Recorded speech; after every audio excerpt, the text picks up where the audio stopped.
শুভেচ্ছা। বাঙালিয়ানার সায়ান্নের সংবাদে স্বাগত। শুরুতেই শুনে নিচ্ছি সংবাদ শিরোনাম। ভিটামিন এ ক্যাপসুল কেনাও আটকে দিয়েছিল ইউনূস সরকার। কমে গেছে শিশুদের রোগ প্রতিরোধ ক্ষমতা। বিলুপ্ত রাতকানা রোগ আবারও ফিরে আসার শঙ্কা। আবারও জাতীয় পতাকা বহনকারী খেলোয়াড়ের উপর পুলিশের নেক্কারজনক হামলা, গুম চেষ্টার অভিযোগ। বাজেটে কর অব্যাহতির পর মজুতদারদের কৌশলে বাড়ছে চালের দাম। এবার অন্যান্য সংবাদের সঙ্গে বিস্তারিত।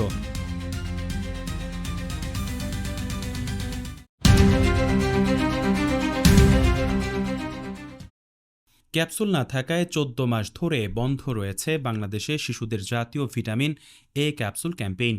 সর্বশেষ এই ক্যাম্পেইন হয়েছিল গত বছরের মার্চ মাসে। নিয়ম অনুযায়ী বছরে 2 বার এই কর্মসূচি হওয়ার কথা। গত বছর মার্চের পর সেপ্টেম্বর এবং এই বছরের মার্চে 2টি ক্যাম্পেইন হওয়ার কথা থাকলেও ক্যাপসুল সংকটে ওই সময়ের পরে আর তা করা হয়নি। ইউনিসেফের কাছ থেকে 10ই জুনের মধ্যে 1 কোটির বেশি ভিটামিন এ ক্যাপসুল পাওয়া যাবে বলে গত মাসে জানিয়েছিলেন স্বাস্থ্যমন্ত্রী সরদার মোহাম্মদ সাখাওয়াত হোসেন, কিন্তু তা পাওয়া যায়নি।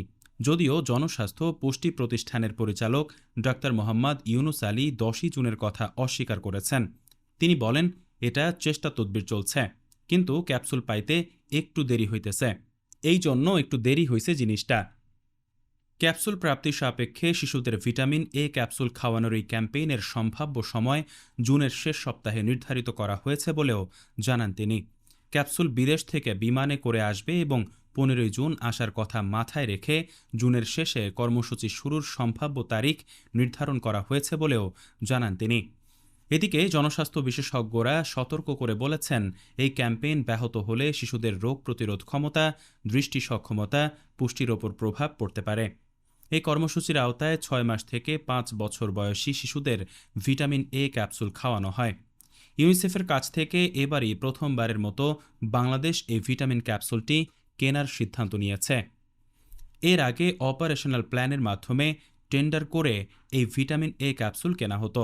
2024 সালের জুনে স্বাস্থ্য খাতের সর্বশেষ অপারেশনাল প্ল্যান বা ওপি শেষ হয়। এরপরেও টেন্ডার বা দরপত্রের মাধ্যমে এই ক্যাপসুল কেনার উদ্যোগ নেওয়া হয়, কিন্তু পরে সেটি বাতিল করে দেয় অধ্যাপক ইউনূসের নেতৃত্বাধীন অন্তর্বর্তীকালীন সরকার। Vitamin A, vitamin D, vitamin E, vitamin 12, zinc, iron এবং আয়োডিন এই উৎপাদনগুলোকে মাইক্রোনিউট্রিয়েন্ট বা অনুপুষ্টিকণা বলা হয়।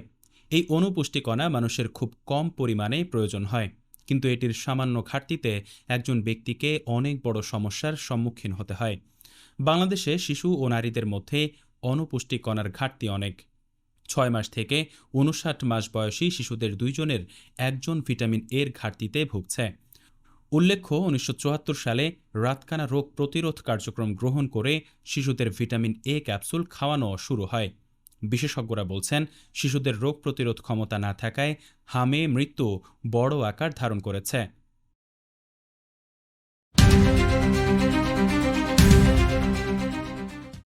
নাইম হাসান নিয়মিত বিরতিতেই বাংলাদেশ ক্রিকেট দলের জার্সি গায়ে তুলছেন। তিনি একজন ন্যাশনাল ফ্ল্যাগ বেয়ারার। তার উপর নেক্কারজনক হামলা চালিয়েছে পুলিশ। জনপ্রিয় না হলেও একজন নাগরিকের ওপর এই ধরনের হামলা কোনোভাবেই কাম্য নয়। ডিবি পরিচয়ে তুলে নিয়ে যাওয়া ও পুলিশ কাস্টডিতে মারধরের অভিযোগ করেছেন নাইম হাসান। ঢাকা প্রিমিয়ার লিগ খেলে ফেরার পথে চট্টগ্রামে গতকাল রাতে এই ঘটনা ঘটে। পরে নাইম, তার পরিবার, এলাকার লোকজন অভিযুক্ত পুলিশ সদস্যকে গ্রেপ্তারের দাবিতে চট্টগ্রামের খুলশী থানায় অবস্থান করেন। 12 জুন শুক্রবার সাভারের বিকেএসপিতে প্রিমিয়ার লিগে প্রাইম ব্যাংকের হয়ে মাঠে ছিলেন নাইম। এরপর রাত 10টা 20 ফ্লাইটে চট্টগ্রামের উদ্দেশ্যে ঢাকা ছাড়েন তিনি।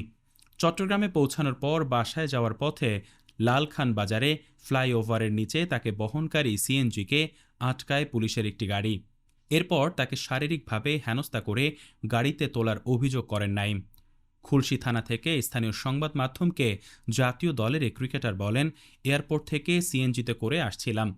11টা 25 দিকে লালখান বাজারের দিকে সিএনজি দাঁড় করায় পুলিশ। আমি বের হয়ে দাঁড়াই। তারা ব্যাগ চেক করতে চাইলে আমি সম্মতি দিই, কিন্তু ওই পুলিশ সদস্য আমাকে বলে, তুই গাড়িতে ওঠ, তুই আসামি।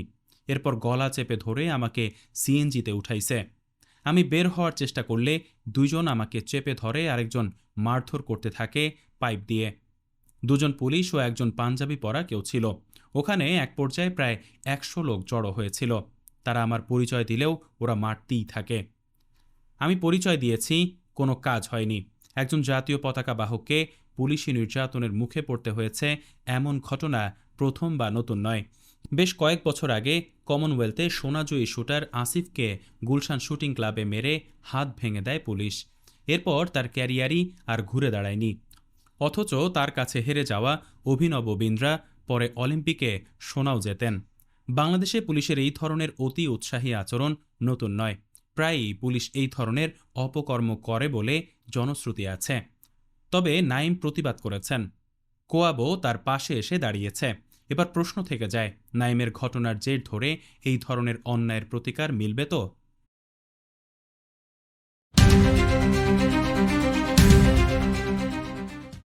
দেশের প্রধান শস্য ভাণ্ডার দিনাজপুরে নতুন ধান ওঠার মাস পার হতে না হতেই আকস্মিকভাবে চালের দাম কেজিতে 4 থেকে 6 টাকা পর্যন্ত বেড়ে গেছে। ভরা মৌসুমে বাজারের এই অস্বাভাবিক ঊর্ধ্বগতি স্পষ্ট সংকেত দিচ্ছে যে চালের বাজার এখন আর সরকারের নিয়ন্ত্রণে নেই, বরং তা পুরোপুরি চলে গেছে লাইসেন্সবিহীন অসাধু মৌসুমি ব্যবসায়ী ও মধ্যস্বত্বভোগী সিন্ডিকেটের হাতে। প্রশাসনের নজরদারির অভাবকে কাজে লাগিয়ে এই চক্র বাজারে কৃত্রিম সংকট তৈরি করে তীব্র মূল্যস্ফীতির জন্ম দিচ্ছে। খোদ মিল মালিক ও চাল ব্যবসায়ীরা স্বীকার করেছেন, বর্তমানে সাধারণ কৃষকের ঘরে ধান নেই। মৌসুমের শুরুতেই বেশি মুনাফার আশায় মধ্যস্বত্বভোগীরা ধান কিনে অবৈধভাবে মজুত করেছে। ফলে বাজারে ধানের সরবরাহ কমেছে। মিলগুলোতে চাল উৎপাদন প্রায় 50 থেকে 58% কমে গেছে। এই অসাধু চক্রের কোনো তথ্য সরকারের খাতায় না থাকায় তারা ধরা ছোঁয়ার বাইরে থেকে যাচ্ছে এবং মিলাররা চড়া দামে ধান কিনতে বাধ্য হচ্ছে। খুচরা বাজারে মিনিকেট এখন 75 থেকে 80 টাকা কেজি দরে বিক্রি হচ্ছে, যা আগে ছিল 65 থেকে 68 টাকা। এছাড়া 29 জাতের চাল 58 থেকে 60 টাকা এবং স্বর্ণা প্রতি বস্তা 2300 থেকে বেড়ে 2500 টাকায় ঠেকেছে। এর সঙ্গে বিদ্যুৎ ও জ্বালানি তেলের মূল্য বৃদ্ধির অজুহাত যোগ করে দাম আরও বাড়ানো হচ্ছে।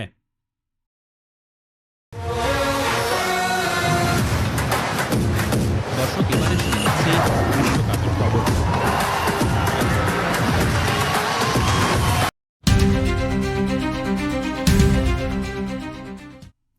বিশ্বকাপের 2 স্বাগতিক দেশের ভিন্ন অভিজ্ঞতার একটি দিন গেল। লস অ্যাঞ্জেলেসে লাতিন পরাশক্তি দল 4-1 গোলের বড় ব্যবধানে উড়িয়ে দিয়েছে যুক্তরাষ্ট্র।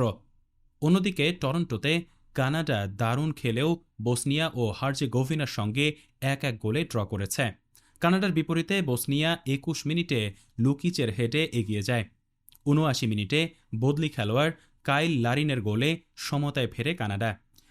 এদিকে বাছাই পর্বে ব্রাজিল ও আর্জেন্টিনাকে হারিয়ে আসা প্যারাগুয়ের বিপক্ষে মরিসিও পচেত্তিনোর দল শুরু থেকেই দাপট দেখাচ্ছিল, কিন্তু 7 মিনিটে বোবা দিয়ার আত্মঘাতী গোল, এরপর বলগানের জোড়া এবং শেষ দিকে রেইনার গোলে বড় জয় নিশ্চিত করে মার্কিনরা।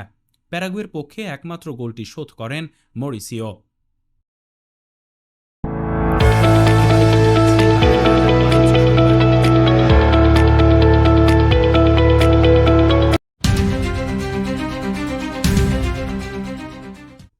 ঋণ নির্ভরতার বদলে বিনিয়োগ নির্ভর অর্থনীতির দিকে যেতে হবে। কর্মসংস্থানের সুযোগ তৈরি, মূল্যস্ফীতি কমানো সহ সার্বিক অর্থনীতিকে উজ্জীবিত করতেই তা দরকার।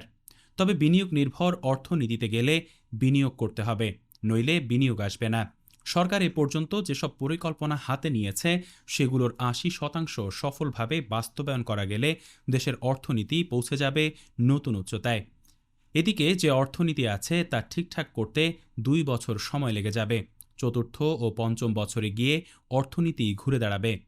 অর্থমন্ত্রী বলেন, দেশের সম্পদ লুণ্ঠন হয়েছে, প্রতিষ্ঠানগুলো ভেঙে দেয়া হয়েছে, মানুষের রাজনৈতিক ও সামাজিক অধিকার প্রশ্নবিদ্ধ হয়েছে। 1.5 দশকে বৈশ্বিক অর্থনীতির অনেক পরিবর্তন হয়েছে। আছে সম্পদের সীমাবদ্ধতা। এমন বাস্তবতায় একটি অন্তর্ভুক্তিমূলক বাজেট করা কঠিন বিষয়। তারপরও যতটা সম্ভব এই বাজেট করা হয়েছে সবার জন্য। এবারে শুনে নিচ্ছি বাঙালিয়ানার ক্রীড়া সংবাদ।